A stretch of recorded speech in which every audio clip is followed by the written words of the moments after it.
when yeast consumes sugars, the waste product is alcohol, ethanol.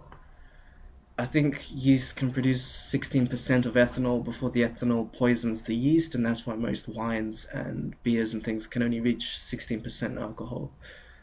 Unless you distill it, and if you distill it, you can then reach higher levels of ethanol. Um, so when you then understand that, you can understand why a yeast bacteria in the core of a person's body feeding off of sugars is producing a waste product of ethanol. Now, the ethanol is a poison. It's a poison that infects us and makes us behave poisoned. It poisons our mind. So, ethanol isn't absorbed by tissues and by muscle tissue, but it is instead absorbed directly into the blood. It isn't absorbed into fat and things like that. It's absorbed by the blood. It circulates around the body, including the brain and the heart, until it's passed through the system. So people with a yeast bacterial infection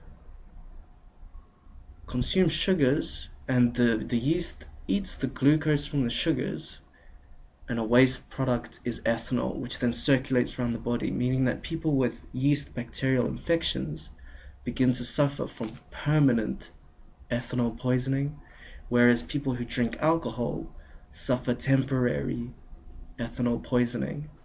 And that's the difference between people suffering with manic depression and people who behave stupidly and become depressed after having temporary ethanol poisoning as a result of drinking consuming large amounts of alcohol.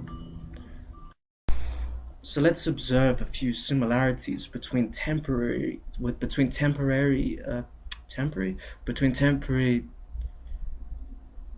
ethanol poisoning and permanent ethanol poisoning. When people are temporarily infected with ethanol, they often do it through consuming alcohol. They put large amounts of yeast ethanol into their bodies, which circulates through the blood system as it's absorbed by the blood through the gut, and that infects the brain, meaning that people become drunk. They get a overconfident sense of themselves, they lose their inhibitions, they make stupid comments, they do stupid things. They behave erratically. But when people see that, they go, oh, he's drunk, he's suffering temporary ethanol poisoning. And so that's just what people expect of people who drink a lot of alcohol. On the other hand, when somebody is suffering from permanent ethanol poisoning as a result of eating sugars, and of their bodies are in essence becoming micro breweries, and those breweries are causing the ethanol to form within their bodies and be absorbed directly into their bodies, even though all they're doing is eating sugar. But when they begin to behave erratically and say stupid things, and they become overconfident and lose their inhibitions, people say, well, they're suffering some kind of psychological problem. They're obviously suffering from delusions. But they're not suffering from delusions. They're just thinking, but they're drunk. And so those thoughts become bigger than what they usually should be, and it makes the person behave erratically, meaning that it seems as though they're acting deluded, but they're just drunk. They're just drunk as a result of eating sugars and having the sugars being converted into ethanol. So it's the same process, it's just a different process of getting the ethanol into the body. And the main reason that people become confused with this is because people who are manically depressed don't suffer from headaches. And it's because they aren't consuming large amounts of liquid fluid. They're eating sugars, which is causing the alcohol to be formed, the ethanol to be formed. Whereas people who binge drink consume large amounts of beers and wines and other forms of alcohol, meaning that they need to urinate more frequently, which leads to dehydration, which leads to hangovers and headaches. People with manic depression bipolar, because they're suffering from permanent ethanol poisoning as a result of eating sugars, they aren't suffering from headaches, and that leads to the main confusion between the two forms of ethanol poisoning. So that's an explanation of why people are behaving manically when they're suffering from temporary and permanent ethanol poisoning. But now let's explain and start to discuss and talk about the depression. The depression is often attributed to alcohol. Even doctors and professionals that are studying manic depression bipolar, they often warn the patients avoid alcohol at all costs because it's a natural depressant. Because they're aware that ethanol is a natural depressant. So when people binge drink or drink a lot of alcohol, they have a hangover the next day and they feel depressed, and then they hydrate and then the depression wears off, they eat and then they continue with their lives. Whereas people with manic depression bipolar who are still being affected by the bacteria within their bodies, it's still continuing to take away the sugars from their diet, meaning that they're more frail and more they're losing a lot of energy. At the same time, they're continuing to be poisoned by the ethanol. So unless they eat a lot of meals and they're very active and fit, they become extremely depressed because of the ethanol poisoning, and because when the mania wears off, it's usually as a result of losing sugars, and the sugars not continuing to fuel the ethanol to continually poison them, and that's one of the reasons that they become depressed.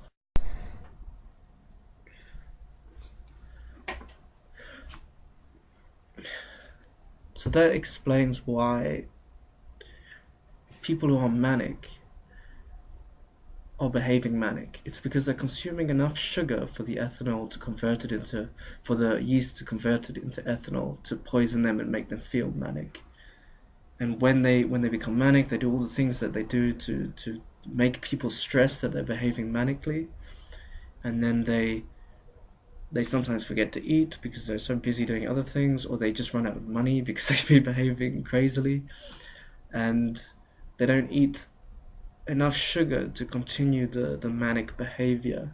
So as the sugar and the mania and the ethanol wear away, the patient and the host of the bacteria begins to close in on themselves and become depressed. And that's why often you'll see very depressed people aren't eating. It's almost like a subconscious thing. Their body's telling them to stop eating. And so they stop eating and they become very thin and they're very frail and they sleep a lot because their body's trying to cope with all the things that are going wrong with it at the time. And on top of that, they're feeling psychologically depressed.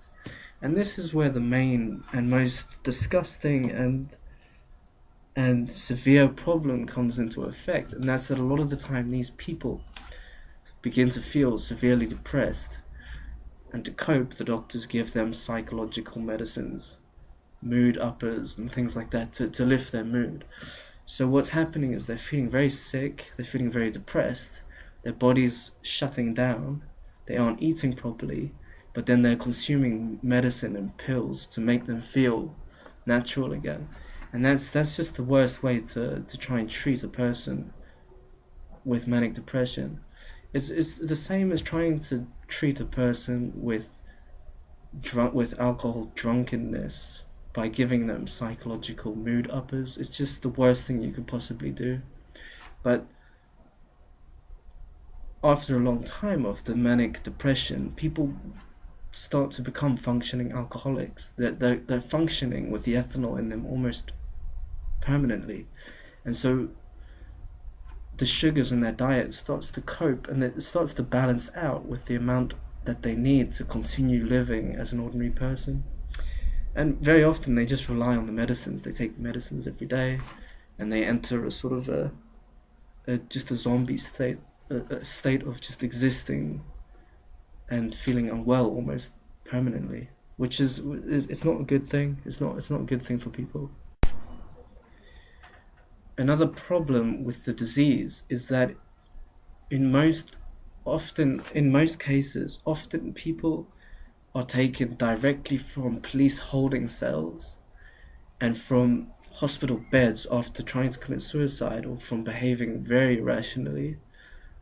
They're taken from police cells and from hospital beds, and they're taken directly to psychological institutes, psychological wards in psychological hospitals, where they're then stripped psychologically by the doctors who are trying to ascertain what is wrong with the people. And I say they're interrogated and stripped psychologically because their minds are just questioned by all sorts of questions from these doctors of often the most personal encounters, the most personal thoughts, the most personal emotions.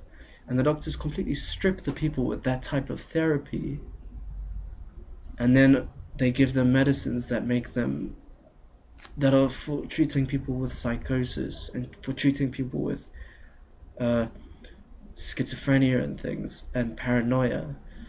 And they aren't treating the people for ethanol poisoning, and it's because they don't know that it's ethanol poisoning, because the doctors and the medical establishments and faculties are convinced that it's a psychological genetic flaw.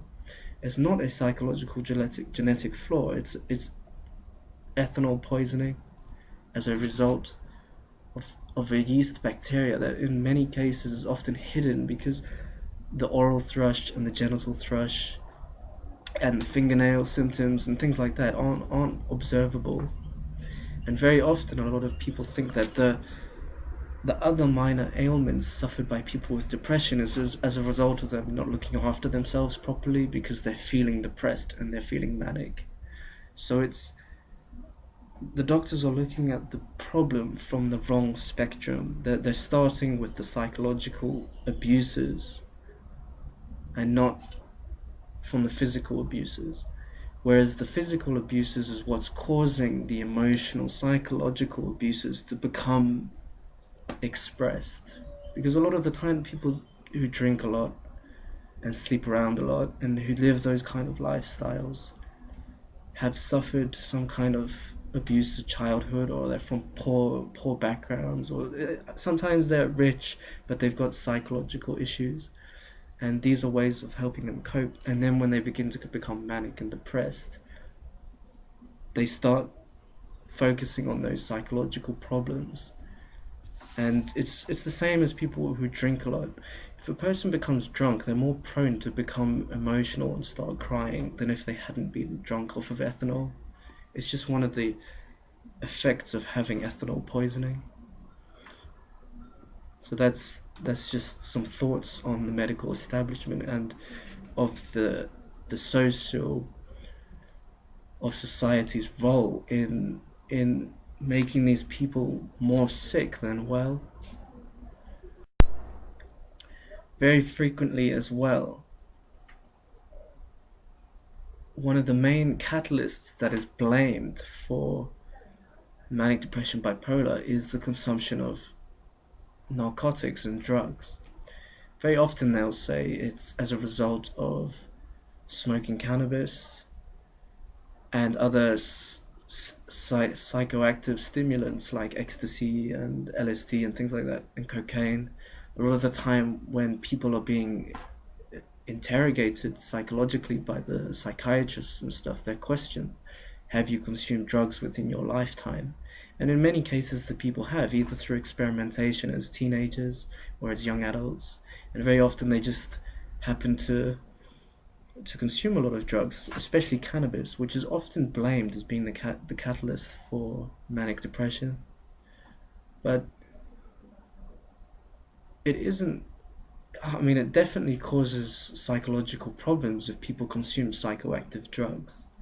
I know that cannabis can cause severe paranoia, but I don't believe that cannabis is the catalyst for manic depression bipolar, when it's very clear to me that the manic depression is as a result of ethanol poisoning. To add further to this explanation for the cause and cure for manic depression bipolar, I need to again focus your attention on lactose intolerance and glucose intolerance.